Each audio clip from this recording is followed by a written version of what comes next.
Today, we're pulling a major figure out of the shadows of history. We're talking about a Mauryan emperor you've probably never heard of, but whose legacy is just, well, it's absolutely monumental. Okay, think about this for a second. The name Ashoka the Great, it just echoes through history, right? It's tied to the huge Mauryan Empire and, of course, the spread of Buddhism. But what if I told you his own grandson took a completely different path? I mean, a radically different one that would go on to shape the spiritual landscape of India and way beyond for centuries. And this really gets to the heart of the story. On one side, you have Ashoka, the famous champion of Buddhism, and on the other, his grandson, Samrat Samprati, who became the greatest royal patron of a totally different faith, Jainism. It's an incredible story of two generations, one dynasty, and two really profound spiritual legacies. All right, so let's properly meet this emperor who's been kind of stuck in the shadows for way too long. So here are the key facts. Samrat Samprati was a direct descendant of Ashoka, which puts him right at the center of India's most powerful ancient dynasty. He was ruling back in the 3rd century BCE, a really pivotal time in Indian history.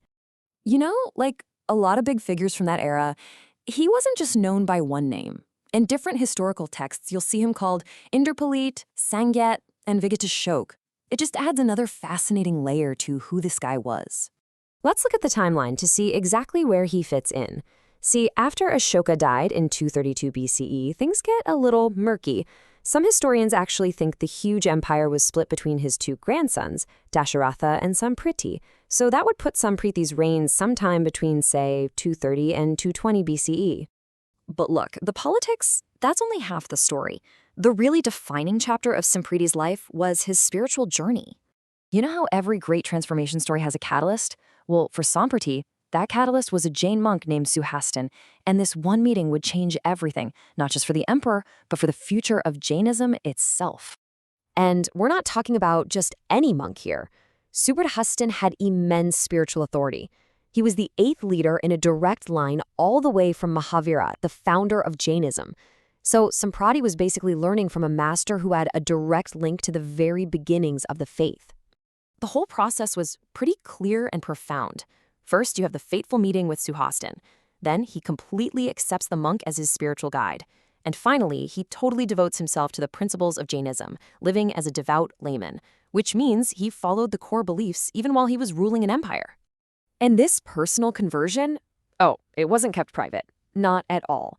It lit a fire under him, sparking a mission that turned Samprati from just a follower into the faith's most powerful champion. This quote from the Shvetambara tradition, which is one of the two main sects of Jainism, it really says it all. While we all remember Ashoka for Buddhism, Jain tradition holds Samprati in that exact same high regard. He's considered, without a doubt, the most important Mauryan patron of Jainism. Some even call him the Jain Ashoka. And his support had a massive impact. This wasn't just some local project. He's credited with actively spreading Jainism all across the subcontinent, from the deep south in Tamil Nadu and Andhra Pradesh, all the way up the western coast through Maharashtra and Gujarat, and deep into the heartland like Malwa and Rajputana. But his vision didn't just stop at India's borders. Jain stories credit him with this incredible missionary drive, sending teachers and spreading the faith far beyond the subcontinent. We're talking places like Afghanistan, Myanmar, and maybe even as far as China and West Asia. The ambition here is just staggering, and it's that kind of royal backing that really helped Jainism put down deep roots and thrive. Now, take a look at this number, 125,000.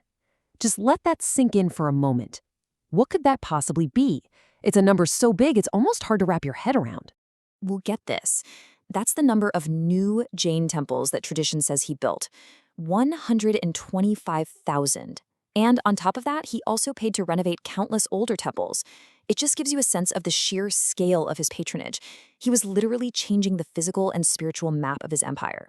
So the big question is, does any of this incredible legacy still exist today? Or has it all been lost to time? Let's find out. Well, his name is far from forgotten. Today, you can actually visit the Samrat Samprati Sangrahalaya. It's a major museum in Koba that's dedicated to preserving Jain heritage. And it's a direct, modern link to this ancient emperor's mission. The museum runs on a principle called Kala Tirth, which basically means it's a center for both spiritual learning and cultural heritage. And that philosophy, it perfectly continues Samprati's own work, promoting the culture, the art, and the wisdom of Jainism for all the generations to come. And that kind of brings us to our final thought. The story of Samrat Samprati, the grandson who chose a different path, it reminds us that history is so often written by the people who are the most visible. It really makes you wonder, doesn't it? How many other crucial figures, these great patrons and builders and thinkers, are still out there, just waiting to be rediscovered, hidden in the shadows of more famous names?